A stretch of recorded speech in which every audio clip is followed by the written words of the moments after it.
Students, now today we'll start with consumer protection. Now consumer protection refers to steps taken to protect the consumer against unfair trade practices of the producer and sellers.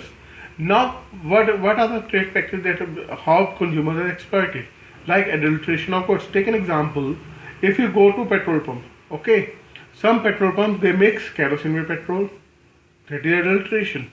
Or like take an example of Bisleri water. Now Bisleri water is there, but some people they adulterate it with adding simple water in it.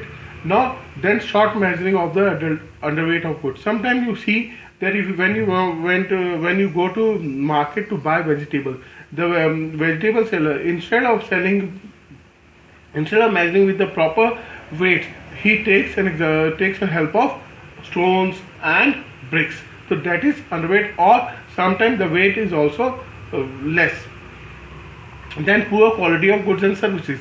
Now third point is poor quality of goods. The goods which are provided by some people, they are not of a good quality, or services that are, like take an example of services of a doctor.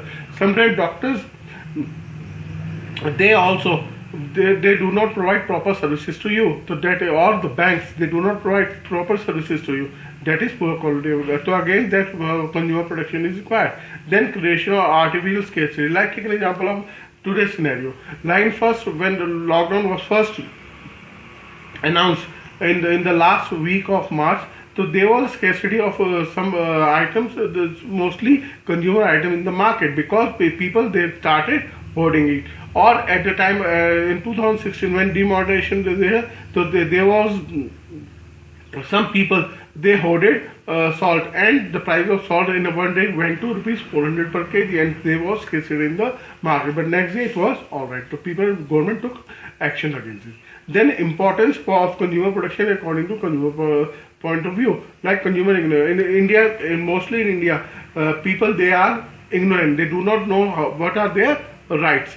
Then unorganized consumer are unorganized. It means that if you go to petrol pump and you're getting your tank refilled, and the person is not providing you the proper weight or proper measure, person not giving you the petrol according to your requirement, and you start arguing with the person standing next, the consumer who is standing next in the row will favor the seller in not with you. So consumer they are ignorant. Then people adulteration of consumer. The consumer products mostly they are adulterated. Like an example of your spices. The spices are not of the standard which are sold openly, or petroleum products, or other goods and services. Then inferior quality of goods and services. Sometimes the quality of goods they are not up to the mark. Like take an example, if you go to market and to buy our electric heater, so the shopkeeper will always tell you that this is better than, and the product is not of ISM, then also he will be after your life that this product is better. That is inferior quality of goods and services. Then misleading advertisement. Sometimes advertisement they are misleading also. Like take an example, 8 years back there was an ad by Bonvita that if you drink Bonvita daily, and if you consume 3 to 4 tins of Bonvita, then after that your height will increase. There was a boy in Silampur, in slum area in Delhi, who got he was of 4th standard. He got 500 rupees from his uncle, and he bought 2 tins of Bonvita. After consuming 2 tins of Bonvita, his height didn't improve, and he committed suicide. That was the misleading advertising should not be there. Like taking the example of government, India is the largest consumer of fairness cream, because in India, if you are fair in color, that people start thinking that you are better than, or you are better than other people, those who are in dark complexion. So now government of India is taking action against this, because in ads also they say that if you are fair, then you are automatically better than the other people. Then less being and less measuring. Like this happens mostly with petroleum products, because whenever if you if you go to get your tank refilled, so the salesman will start talking with you, and he give you less measurement of the product. Then creative issue of artificial security. Sometimes because there is a fear that in future the price of goods will rise. So there is article created by the sellers. So for this are because of consumer point of view. Now because of consumer, now why consumer protection act is required from the point of businessman for long interest or long survival of business. Like take an example. Again, I give you there is a petrol pump in Dehradun, Universal Petrol Pump.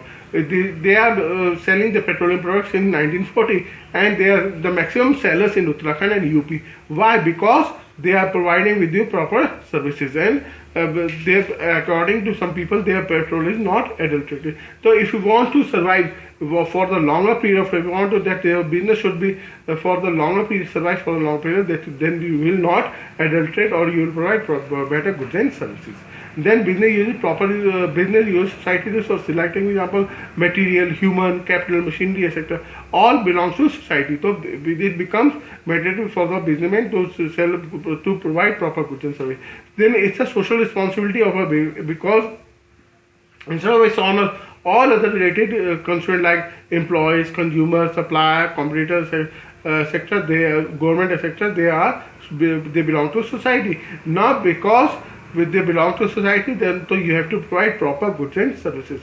Then they become moral justification of the seller to provide goods and proper goods. And the business should keep away from the evils of adulteration, inferior quality of goods, misleading advertisement, etc. And if you were going to last government intervention, if you don't want that government should intervene in your business, then you should provide proper goods and services. Thank you.